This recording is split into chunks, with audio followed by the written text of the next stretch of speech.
when it was taken over by the Norfolk and Waveney Mental Health Trust. 4 years later it changed again, this time joining forces with Suffolk to form the Norfolk and Suffolk NHS Foundation Trust, with an annual budget of £220 million.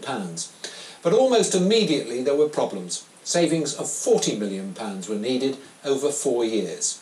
Jobs, beds and services have all been cut. Yesterday, Norfolk County Council decided to pull the plug on the contract for social care, a contract worth £4 million a year.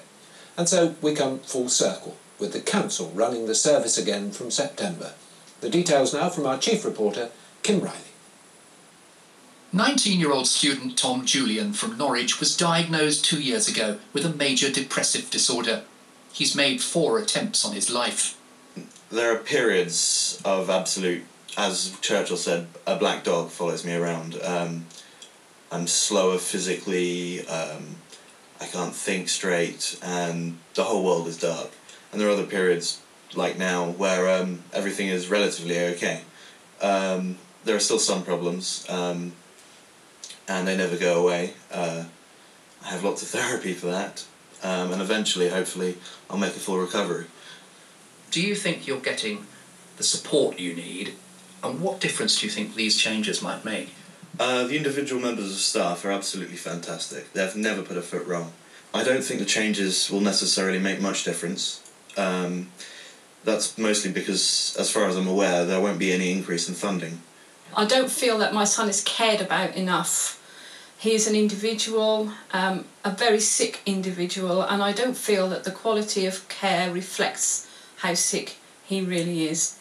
The union Unison says its members at the Trust have already been through a radical restructuring. Because they're at the sharp end trying to provide care, they've had 40% cuts to the staff, there's 20% cuts in the budget, and there's beds cuts to match. So they're not very happy about this at all, and it's a real dilemma for them every day of where they put patients. We're very committed to making sure that people who need health and social care services continue to get those in a way that's integrated. The difference will be that we'll have specialist social workers and specialist social care workers who are really well supported to deliver a new model of social care. Tom is studying for an open university degree, living in a student house and for the moment enjoying good health. He and his mother both feel, though, that in cash-strapped times, those with a mental illness too often pay the price. Kim Riley, BBC Look East, Norwich. Well, Gary Page is the chair of the Norfolk and Suffolk NHS Foundation Trust. Earlier I put to him that major improvements had failed to be made. So what had gone wrong? We undertook a review of the service with the County Council earlier on in this year.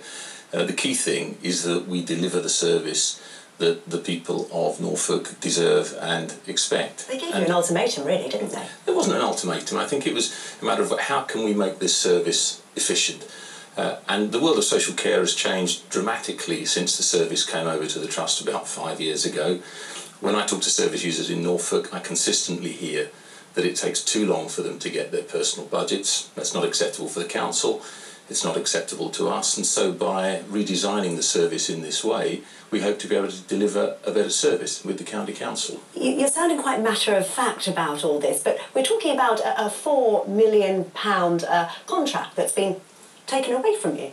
As I say, the important thing for me is not the size of the contract, it's that the people get the service that they need, and we think that these changes will deliver that. And this isn't out of kilter with what's happening elsewhere in the country. You talked about what you're concerned about are the 1,600 or so people, many of them vulnerable people that you support. Do you feel you've failed these people? Well, I think they haven't been getting the service that they need. It hasn't been efficient. We haven't been getting personal budgets agreed as quickly as we should have done. The question is, why not? Because you should have done. Well, because, as I say, the world of social care has changed dramatically. I think we've done the sensible thing, which is to look at the service and to redesign it in a way that will give personal budgets more quickly for the service users. Okay, there will be concern, I'm sure, from the people that you support and their families that swapping things over will just lead to more change and more instability, more confusion, and a service that doesn't provide the support they need. What guarantee can you give to them that that won't be the case? Well, the Council have said and the Trust have said that we remain committed to an integrated service. That means people co-located in the same building and joined up. What we need to do is to make sure that the processes behind that are efficient and are delivering the service that people need. That's what this is designed to do. Is it about saving money? Can the council do this cheaper? It's not about money at all. This is about delivering the best possible service that we can within the financial constraints that both the council and the trust have. But this is not motivated by money. You've got to save money. You've got to save £40 million over the next 4 years. The council's got to make an awful lot of savings too, and quite often it's mental health that falls short. Well, as I say, this is not about saving money. If you read what's being said here, this is not being announced as a money-saving initiative. This is about delivering a more efficient service. Okay, Gary Page, thank you very much. Okay, thank you. Well, still with health